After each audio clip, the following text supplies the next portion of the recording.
o'clock in the morning, 3 o'clock in the morning, and he texts me right back. I'm like, and I love it. So we are so blessed. We're going to turn the time over to Danny to give us the presentation, and we're going to let him take it away. Thank you so much. That girl right there is my sorority sister, Pam. That's my sorority sister, Pam. How's everybody doing? From Southwest Texas. Give Jens a round of applause for everything.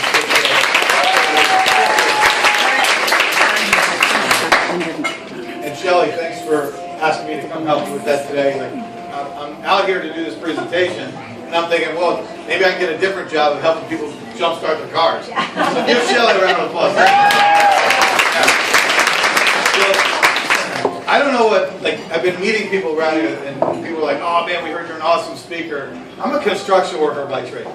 I'm not a skincare person. I'm not a public speaker. I've done this, several times, so I've gotten a little bit better at it. But if you're expecting like this incredible presentation, I don't want to let you guys down.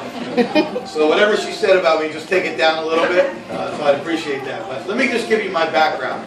I live in California, Southern California now. I've been there about 10 years. I grew up in Maryland, grew up with a dad that was an OBGYN and oncologist. Very, very successful. A go-getter, just overachiever and super, super smart. Well, I wasn't that person. I struggled through school. I actually went to physical therapy school to kind of appease him. And I made sure I paid for it, because if I didn't like it, then I wouldn't get in trouble. If that makes sense? Yeah. And I actually left that and I went into construction. Dad wasn't too happy, but I did very, very well financially in construction. I did well enough where I had all the stuff that I thought I wanted. Success to me was, a house, maybe another one, a truck, a car, a motorcycle, all this stuff. Well, I got all that stuff and I was miserable. I was working 16 hours a day. For the last 3 years of my commercial construction career, I was working 16 hours a day. And everybody that saw me or my friends said, oh, you're doing incredible, you got this great career, you got all these houses. I ended up having 5 houses.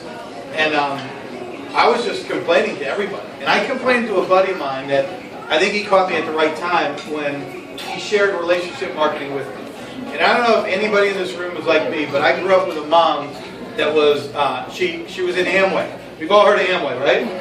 Has anybody not heard of Amway?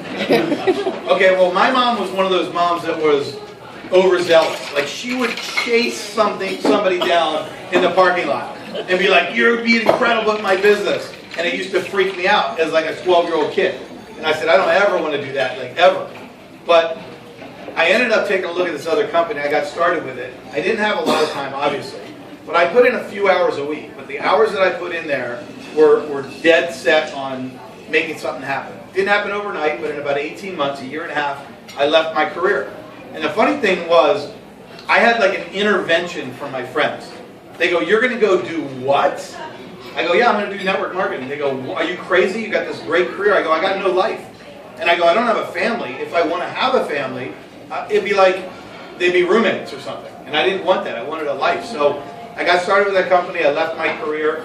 And I worked with that company for 11 years. I looked at that company like that was my way out of everything. I was chasing the dream of that residual income.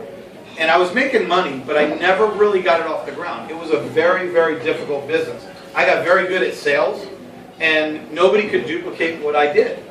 And I looked at that like, this isn't working. And I ended up leaving the company. They sold the company. Things happened. I left, and I didn't want to get a job, and I went broke. Anybody ever know anybody that struggled? Okay. Well, I got to the point where it was June, July, and August of 2011. I had 0 food in my house. Not like, anybody have kids that go in front of the refrigerator, they open up and they stand there, and they go, where's all the food? There's nothing to eat. And the refrigerator's full. Well, I had nothing in there. I had baking soda in there that I took out. That's how bad it was. I had to get food from the church. I was getting food from the church every single month. My buddy Dale Munger, some of you know him. Him and his wife were getting me food. I was selling everything I owned, and I justified it. Oh, I don't need that truck. It uses too much gas. Oh, I don't ride my motorcycle. I got to get rid of it. Well, I got down to the point where I did a garage sale. You guys do garage sales? When do you do them? When you're broke. That's the first time I heard that. Normally they're like Saturday or Sunday. Well, I was doing them Saturday, Sunday, Everybody's gonna start doing garage sales. I mean, I was at like the lowest point in my life. And at the same time, my dad, who we grew up in this 12,000 square foot house. My dad was very frugal. We had a big family. He lived in it for 35 years, my whole family. And they had to sell that house. And I don't know if that's ever happened to anyone in your family, but if you're in a house for 35 years, you're like, you don't sell it, you give it to one of your kids, like me. You know, I was hoping I was going to get it. Well, they had to sell that. My dad lost everything. So my dad was this doctor that everybody looked up to. Everybody. I didn't like what he did because when you're 12 years old and your dad's not coming to your soccer games because he's got to go deliver a baby, you don't care what your parents do. And everyone said, you should be a doctor, you should be this, you should be that. And I was like, I don't ever want to do that. Because I realized the only way that my dad got paid is when he was delivering babies or doing surgery. And I said, he makes a lot more money than when I was waiting tables, but it's the same principle. And I didn't want that. So he was losing his house. I didn't even have the money to fly home to move them out of their house. I mean, that's how bad it was. I'm thinking, I'm 40 years old. I'm broker than when I was 18 waiting tables. I go, how did this happen? And I don't know if you know anybody that's happened to. I mean, it upsets me even thinking about it that anybody would have to go through that. So what happened next? My best friend comes down the street and goes, we're going to sell skincare with Jeff Olson. And I go, we're not selling any of that stuff. I go, skincare? I go, what is that? I go, what is that? So this is coming from a guy that doesn't know much about skincare. So I kind of freaked out because he was dead set on me getting started here. He wasn't in it yet. And we were going to meet with the owner. I said, Mark, let me just make this. I washed my face with shampoo. What am I going to tell somebody about skincare?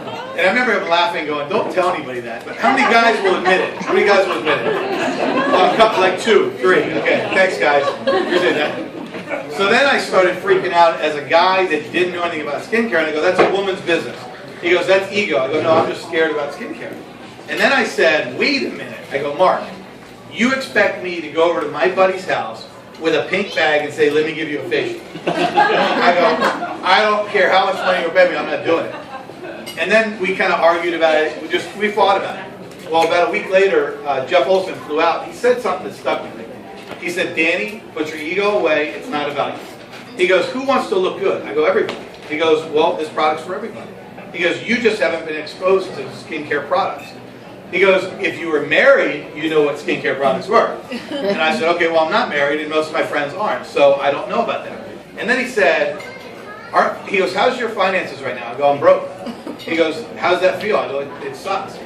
And he goes, didn't you tell me that you wanted to help your parents? I go, yeah. He goes, how's that working for you?